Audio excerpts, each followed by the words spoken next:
राधानगरी तालुक्यातील पाटपन्हाळा ग्रामपंचायतीमध्ये समावेश असलेल्या धनगर वाड्यामध्ये 300च्या आसपास लोकवस्ती आहे.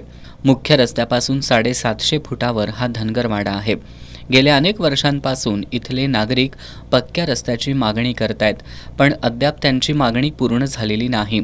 त्यामुळे प्रशासनानं आमच्या मूलभूत हक्कासाठी पक्का रस्ता द्यावा, अन्यथा शासकीय कार्यालयासमोर आमरण उपोषण करण्याचा इशारा इथल्या रहिवाशांनी दिलाय.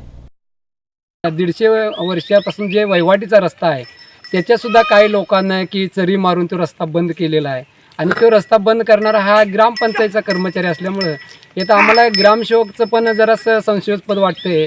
तसं BDO साहेबांना पण आम्ही भेटलो. BDO साहेबांना पण ह्या रस्त्याबद्दल किंवा लोकांच्या अडचणीबद्दल सांगण्याचा प्रयत्न केला, तर BDO साहेबांना पण उडवाउडीची उत्तर दिली की आम्हाला राजकीय दबाव आहे, लोकप्रतिनिधी दबाव असल्यामुळे आम्हाला काही करता येत नाही. तर आता इथं परिस्थिती अशी आहे, गर्भवती माता असतील, वयोवृद्ध असतील तर त्यांना पाळण्यात घालून मेन रोडपर्यंत एक अर्धा-पाऊण किलोमीटर न्यावं लागते. तेव्हा प्रशासनानं किंवा लोकप्रतिनिधीनं ह्याच्यावर वेळेत दखल घेऊन काहीतरी 8 दिवसात जो जर निर्णय झाला नाही किंवा तो रस्ता बंद केलेल्याचा जर खुला करून नाही मिळाला तर उपोषणासाठी लहान मुलं व सगळी 300 ते 350 आमची लोकवस्ती म्हणजे लोकसंख्या आहे, ही सगळी सकट आम्ही उपोषणासाठी जाणार आहे. तेव्हा प्रशासनानं इथे वेळेत दखल घेऊन त्याच्यावर मार्ग काढावा. पाटपन्हाळा धनगरवाड्यावरील कायम वहिवाटीचा रस्ता पावसाळ्याच्या तोंडावर चर मारून कुंपण घालून काही शेतकऱ्यांनी बंद केलाय. त्यामुळे इथल्या नागरिकांची दळणवळणाची गंभीर स्थिती निर्माण झाली आहे. याबाबत सरपंच संपदा तानाजी पाटील यांनी रस्त्यासाठी आम्हीही प्रयत्नशील आहे, पण काही शेतकरी आणि नागरिकांच्या अडवणुकीमुळे रस्ता करण्यास अडचण येत असल्याचं सांगितलं. करायचा प्रयत्न करतोय, पण काहीतरी अडचणी येतात. शेतकऱ्यांची जमीन आहे, त्याच्यातनं रस्ता आणायचा आहे. ते शेतकऱ्यांची थोडी अडचण आहे, त्यांचं हे आहे, आडवं आहे. मग त्यामुळं प्रशासनानं याच्यात दखल करावी आणि त्यांना रस्ता काढून द्यावा, ही आमची इच्छा आहे. प्रशासनानं याचा मार्ग काढून ती धनगरवाडा असल्यापासूनच आहे. धनगरवाडा असल्यापासून, वस्ती असल्यापासून आहेच की. कुंपण म्हणजे त्यांचा रस्ता असा कायदेशीर नोंद रस्ताच नाही आहे, शेतकऱ्यांच्या शेतातनंच ये जा आहे चालू. त्यामुळे त्यांना रस्ता काढून द्यायचाच मार्ग आम्ही काढतोय की असं म्हणतोय की त्यांना रस्ता काढून देणं गरजेचं. ती त्यांच्या भावकीचं काहीतरी, त्यांची भावकी म्हणते की आमच्या वाटण्या झालेल्या नाही. त्या बाईनं दिली जमीन, पण त्या म्हणतात आमच्या वाटण्या झालेल्या नाहीत, नाही तुम्ही इथनं रस्ता काढू शकत नाही.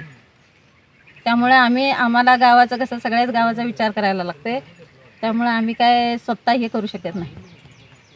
ज्याच्या शेतामध्ये चर मारली आहे ते शेतकरी नंदकुमार पाटील यांनी आम्ही धनगर बांधवांचा रस्ता अडवलेला नाही असा खुलासा केलाय. धनगर बांधवांचा वहिवाटीचा रस्ता असलेली जमीन धनगर समाजातील बाबूराव बोडके यांनी विकत घेऊन त्या जागी शेळीपालन शेड बांधलंय. त्यांनी अतिक्रमण करून धनगरांचा वहिवाटीचा रस्ता अतिक्रमित केलाय. यावर न्यायालयात वाद सुरू असल्याचं नंदकुमार पाटील यांनी सांगितलं.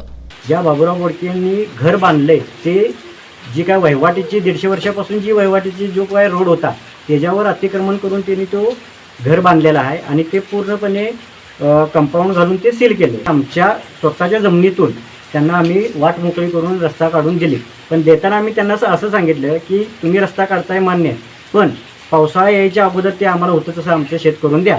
अशा पद्धतीनं ते आम्ही त्यांना सांगून त्यांनी रस्ता तो खालचा करून घेतला. घरं बांधली, चेऱ्या नेलेत, वाळू नेलीत.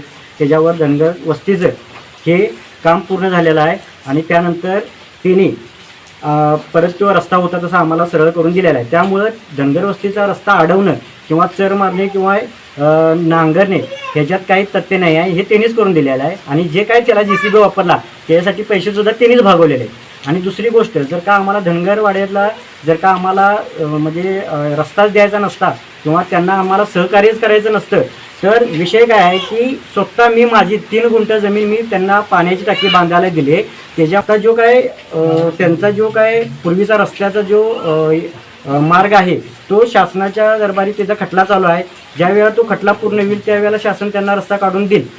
त्यामुळं आत्ता काय धनगर वस्तीवर मराठी समाज जो काय धनगर वस्तीवर अन्याय करतोय तो काय त्याने आमच्यावर जो काय आरोप केला आहे तो काय त्याच्यात तथ्य नाही आहे. एकीकडे सरकार सर्व खेडोपाड्यांमध्ये रस्ता, वीज, पाणी या मूलभूत सुविधा पोहोचल्याचं सांगून महासत्तेचं स्वप्न दाखवतंय.